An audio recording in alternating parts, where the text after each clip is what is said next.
Any comment on the tweet that Clay Higgins put out today about Haitians? I heard about that on the floor just now as well. Clay Higgins is a dear friend of mine and a colleague from Louisiana, and a very frank and outspoken person. He's also a very principled man.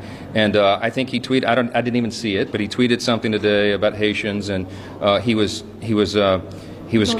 approached. By January 20th. Okay. Well, look, he was approached on the floor by colleagues who said that was offensive. He went to the back. I just talked to him about it. He said he went to the back and he prayed about it and he regretted it and he pulled the post down. That's what you want a gentleman to do. I'm sure he probably regrets some of the language he used, but we move forward. We believe in redemption around here. Now, just for context, this right here is the tweet that we're referring to. After he took it down, he says, "I'm not sorry. I can say what I want. We do have the freedom of speech, right?" Clay Higgins is a racist and has been his entire career, all the way back to when he admitted he voted for David Duke, who at the time was a known Grand Wizard of the KKK, and he admitted that he voted for him. He's a homeboy and all, which is what he said. Google it, it's in an article. And he also, in 2007, assaulted an unarmed black man and lied about it. The man is a racist, and he put it on paper, and he's unapologetic for it. Yep. So let's call a spade here with that, and not let him get away with it, and not let the Republican speaker and Republican members of Congress brush it off as if he just,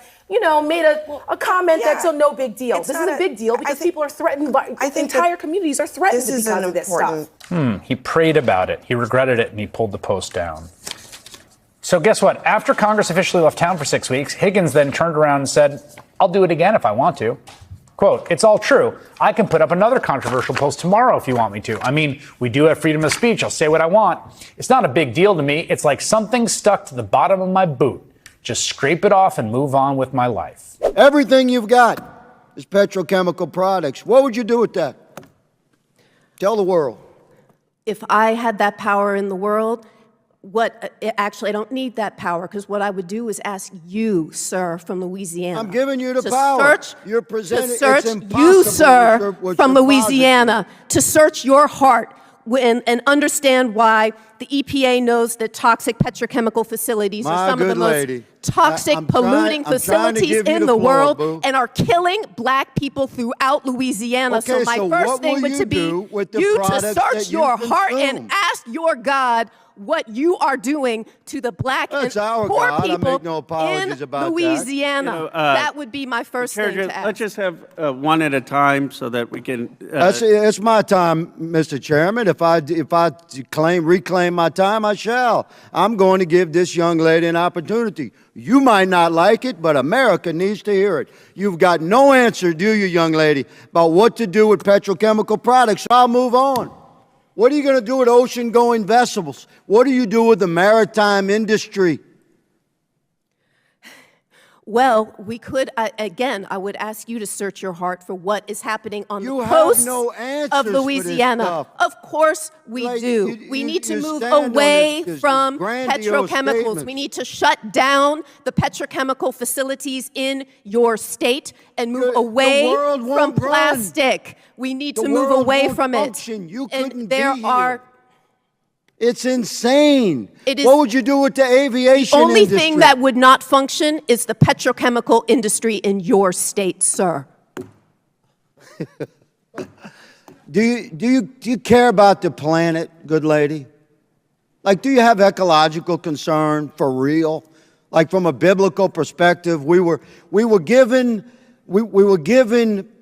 The Lord gave us dominion over the planet and the creatures thereof. Now, the original translations of dominion means to care for and nurture. So from a biblical perspective, I am an environmentalist. I love my planet and the people and the creatures thereof. Do you? Sir, if we're going to talk about the Lord, I ask that you search your heart again and think about repenting. I search my heart very quickly. I love the planet. I'm asking you, do you fossil fuel industry that owns your state is destroying the earth and the natural world, and that is a fact, sir. You know what you got, young lady?